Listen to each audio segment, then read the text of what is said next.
नमस्कार दोस्तों, मैं डॉक्टर गौरव आपका आज के इस वीडियो में बहुत बहुत स्वागत करता हूं। दोस्तों, आज के इस वीडियो में हम चर्चा करने जा रहे हैं सवाल जवाब सीरीज के एक अनदर एपिसोड के बारे में। दोस्तों, आज के इस वीडियो में, आज के इस एपिसोड में एपिसोड नंबर 55 के हम सवालों को लेंगे।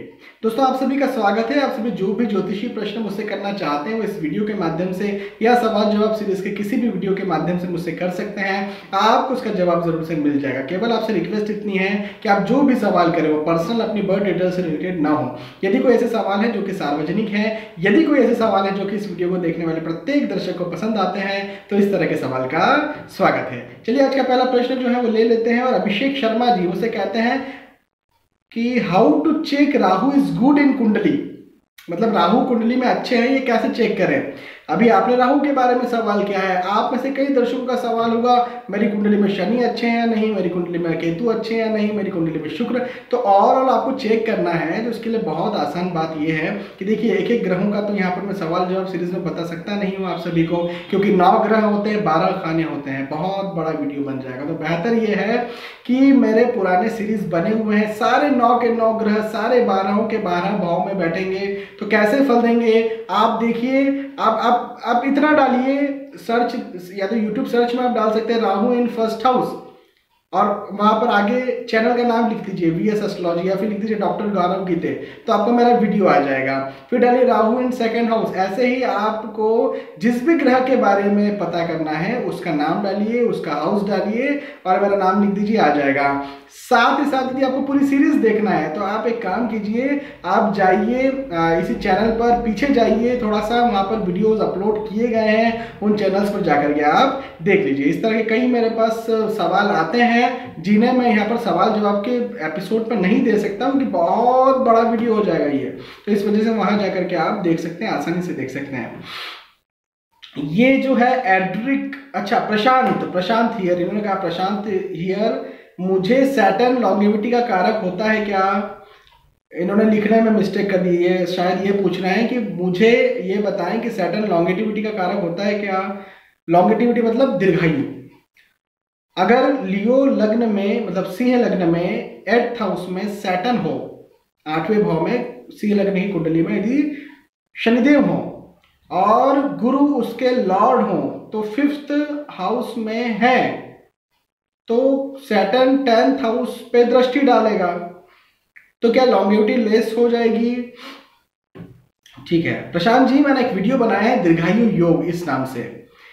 उस वीडियो में मैंने बताया कि शनिदेव चाहे मारक हो, चाहे कारक हो, चाहे कैसे भी हो, यदि कुंडली के अष्टम भाव पर प्रभाव डालते हैं या अष्टमेश पर प्रभाव डालते हैं, वो दृष्टि संबंध हो या फिर खुद युति संबंध हो या खुद बैठ जाए, तो यदि ऐसे प्रभाव डालते हैं तो व्यक्ति इंसान दीर्घायु होता है। आपने पहले ही कह दिया कि शनिदेव जो है कुंडली के अष्टम भाव में आकर के बैठे, तो ऑलरेडी व्यक्ति जो है वो दीर्घायु है, पहली बात। दूसरी बात कि आप उस वीडियो को भी देख लीजिए और ज्यादा गहराई से आपको समझ में आ जाएगा। लेकिन यहाँ पर कोई लॉन्गेटिविटी का लॉस नहीं होगा। ऑब्वियसली ये कुंडली जो है ये दीर्घायु कुंडली है जो आपने मुझे भेजी है, मतलब जो आपने मुझसे प्रश्न किया है। अंजलि जी मुझसे कहती है हेलो गौरव जी। हेलो अंजलि जी, क्या नवमांश कुंडली में भी सूर्य किसी ग्रह से युति बनाता है तो अशुभ फल मिलता है। अगर सूर्य शुक्र और मंगल से युति बना ले तो जातक के जीवन क्या खराब होगा। अंजलि जी, मैंने एक वीडियो बनाया है नवमांश कुंडली के आधार पर, उसमें मैंने यह समझाया है कि नवमांश आप सिर्फ देखें आपके वैवाहिक जीवन के लिए, उसके अलावा कुछ नहीं। नवमांश से आपके पास धन कितना है कोई पता नहीं चलेगा, आपका कैरियर कैसा रहेगा कोई पता नहीं चलेगा, आप के पति या फिर पत्नी या फिर जो मैरिड लाइफ होती है या फिर कहे दाम्पत्य जीवन कैसा रहेगा, इस विषय में पता चलता है, पहली बात। दूसरी बात कि वहां पर ऑब्वियसली जो युतियां होंगी गुरु से सूर्य की, गुरु से शुक्र की, जो भी युतियां होंगी, सूर्य वगैरह वगैरह जो भी युतियां होंगी वो जरूर से इंपॉर्टेंट रोल प्ले करेंगी। लेकिन वो युति यदि कुंडली के सूर्य से युति किसी भी ग्रह की कुंडली के सप्तम भाव में हो जाती है, सप्तमेश के साथ हो जाती है, तो वो प्रॉब्लम दे सकती है, उसके अलावा वो प्रॉब्लम नहीं देती है। तो बस यहाँ पर ये ध्यान रखने की बात है कि सूर्य से युति सप्तमेश के साथ ना हो या सप्तम भाव में, नवमांश कुंडली के सप्तम भाव में कुंडली सूर्यदेव ना आकर के बैठ जाए, इतना ध्यान आप रखिए, कोई दिक्कत नहीं आएगी। और ऑब्वियसली एक बात कहना भूल गया, कुंडली मिलान करके शादी करना इस बात की गारंटी होती है कि आपके वैवाहिक जीवन जो है वो अच्छे ही रहेंगे, कोई वैवाहिक जीवन में कोई इशू नहीं आएगा या बहुत कम इशू आएंगे। तो आपकी नवमाश कुंडली कुछ भी बताती हो, आपकी लग्न कुंडली कुछ भी बताती हो, यदि आपने कुंडली मिलान करके शादी की है तो आपका वैवाहिक जीवन अच्छा रहेगा। यदि कुंडली मिलान करके शादी नहीं की है और आपकी नवमाश और लग्न बहुत अच्छा बता रही है तो भी प्रॉब्लम आ सकती है। तो कुंडली मिलान करना बहुत जरूरी है। प्रदीप जी मुझसे कहते हैं सर, अगर शुक्र लग्नेश हो और वो सुंदरता के कारक हैं और अगर वो मारक हो, किसी कुंडली के लिए मारक ग्रह शुक्र हो, तो शुक्र के उपाय करने से जातक की सुंदरता और स्किन की चमक शरीर से चली जाएगी क्या? सेम क्वेश्चन चंद्रमा के लिए भी। अच्छा जी प्रदीप जी, ऐसा नहीं होगा कि शुक्र का उपाय करेंगे तो वो चली जाएगी। देखिए ऐसा है कि सुंदरता के कारक सिर्फ और सिर्फ शुक्र नहीं है। आपने कहा चंद्र भी है, हाँ सही बात है, चंद्र भी है पहली बात। दूसरी बात लग्नेश भी है ना, लग्न में बैठे दूसरे और ग्रह भी हैं।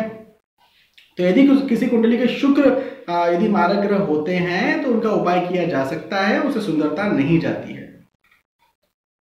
सुमना जी मुझसे कहती हैं sir please right all 9 planets वैदिक मंत्र you always tell in your upay videos, but I want to get correct spelling in English but pronunciation in Hindi so I can chant in 108 times। अच्छा जी सुमना जी, बिल्कुल आपको हम लिख करके दे देंगे, एक वीडियो बना देंगे जिसमें सारे मंत्रों को लिख देंगे और उसके मैं प्रोनाउंसिएशन एक बार फिर से कर दूंगा।